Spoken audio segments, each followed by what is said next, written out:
আসসালামু আলাইকুম। অত্যন্ত দুঃখ লাগে একটা বিষয় চিন্তা ভাবনা করলে যে আমরা অনেক নামধারী মুসলিম যারা আছি সারা জীবন তো বেদাতি কর্মকাণ্ড করেই থাকি।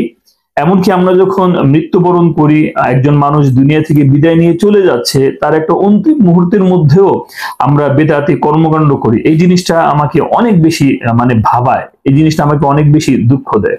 যেমন ধরেন অনেক এলাকার মধ্যে একটা প্রচলন আছে যে একজন মানুষ যখন মৃত্যুবরণ করে তাকে দাফন করার সময় ওই আজান দেওয়া হয়। এমনকি দাফন করার পরেও অনেক এলাকার মধ্যে আজান দেওয়া হয়। এই যে মাইয়িতকে আমি যে কবরের মধ্যে রাখছি ওই অবস্থার মধ্যে আজান দেওয়া, অথবা দাফন করার পরে এই যে আমি যে আজান দিচ্ছি, আমরা কি কখনো ভেবে দেখেছি এটা নবীজি সাল্লাল্লাহু আলাইহি ওয়াসাল্লাম কি কখনো এই ধরনের আমল করেছেন? সাহাবায়ে কেরামরা কি কখনো এই ধরনের আমল করেছেন? তাবেঈনরা কখনো কি এই ধরনের আমল করেছেন? অথবা অন্য বিজ্ঞ উলামায়ে কেরাম যারা আছে, মুফতিয়ানে কেরাম যারা আছে, তারা এই সম্পর্কে আসলে কি বলেছে আমরা কি কখনো চিন্তা ভাবনা করে দেখেছি? যদি আমরা চিন্তা ভাবনা করে দেখতাম তাহলে কিন্তু আমরা উত্তরটা পেয়ে যেতাম যে একজন মাইয়িতকে কবরের মধ্যে প্রবেশ করানোর সময় দাফন করার পর যে আজানগুলো দেওয়া হয় এটা ইসলাম কোনোভাবেই সমর্থন করে না। বরং বিজ্ঞ মুফতিয়ানে কেরাম যারা আছে, ইসলামিক স্কলার যারা আছে, তারা তাদের কিতাবের মধ্যে এই ধরনের কর্মকাণ্ডকে বেদআত বলে আখ্যায়িত করেছেন।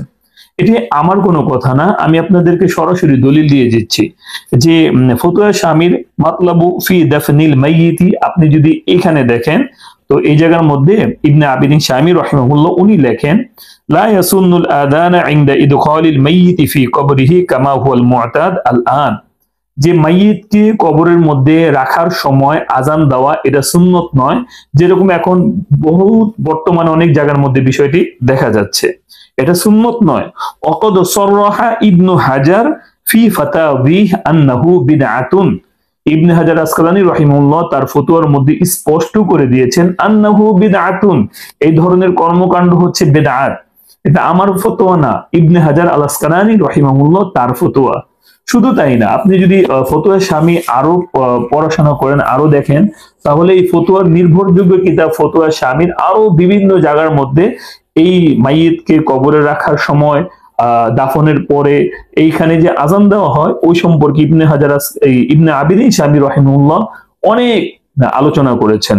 উনি ফতোয়া শামির প্রথম খণ্ডের 385 নম্বর পৃষ্ঠার মধ্যেও এই ধরনের আলোচনা করেছেন। উনি বলেন রাআইতু ফি কুতুবি শাফিঈয়্যাহ, ইবনে আবিদিন শামি রাহিমাহুল্লাহ উনি বলেন কিছু কিছু শাফিয়াদের কিতাবের মধ্যে লেখা আছে ইলা ওয়া ইনদা ইনজালিল মাইয়িতিল কবরি কিয়াসান আলা আউয়ালি খুরুজিহি লিদা, যে অনেকে কবরে মাইয়িতটাকে কবরের মধ্যে রাখার সময় দাফনের পরে যে আজান দেয়, তারা এটাকে কিয়াস করে যে দুনিয়ার মধ্যে যখন মানুষ আসছে ওই সময় যেরকম আজান দেওয়া হয়েছে, এখন সে দুনিয়া থেকে বিদায় নিয়ে চলে যাচ্ছে, এখনো আজান দেওয়া হবে, এটার উপর তারা অনুমান করে কিয়াস করে এই ধরনের কাজ করে।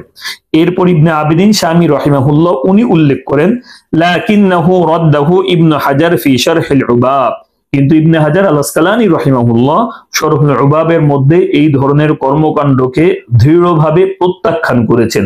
অতএব এই ধরনের কোনো কর্মকাণ্ড ইসলামী শরীয়তের মধ্যে নেই। তাহলে যে জায়গার মধ্যে ইবনে আবিদিন শামি রাহিমাহুল্লাহ, ইবনে হাজার আল আসকালানী রাহিমাহুল্লাহ তাদের মতো বড় ব্যক্তিত্ব মাইয়িতকে কবরের মধ্যে রাখার সময়, মাইয়িতকে দাফনের পরে এই যে আজান দেওয়া হয়, এগুলাকে তারা দৃঢ়ভাবে বেদআত বলে আখ্যায়িত করেছেন। তাহলে এই ধরনের কর্মকাণ্ড আমরা কেন করব?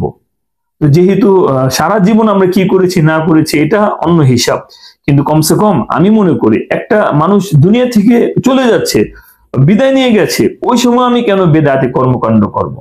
একটা বেদাত এটা আমার সারা জীবনের আমলকে নষ্ট করে দেওয়ার জন্য যথেষ্ট। এজন্য আমরা সকলেই এই ধরনের বেদাতি কর্মকাণ্ড থেকে নিজে বাঁচবো এবং অপরকে বাঁচানোর চেষ্টা করব। এবং এই ধরনের যে আলোচনাগুলো করেছি দলিল ভিত্তিক, এগুলো আপনারা মানুষের মাঝে শেয়ার করার জন্য বেশি বেশি করে শেয়ার করুন, যাতে করে মানুষ এগুলো যেন জানতে পারে। পাশাপাশি আপনারা যে কোনো বিষয় জানতে চাইলে আপনারা কমেন্টে আমাকে জানাবেন, আমি ইনশাআল্লাহ ওই বিষয়ে ভিডিও তৈরি করব কিংবা আপনাদের প্রশ্নের উত্তর দেওয়ার চেষ্টা করব। এই পর্যন্ত সকলেই ভালো থাকবেন, সুস্থ থাকবেন। আসসালামু আলাইকুম ওয়া রাহমাতুল্লাহ।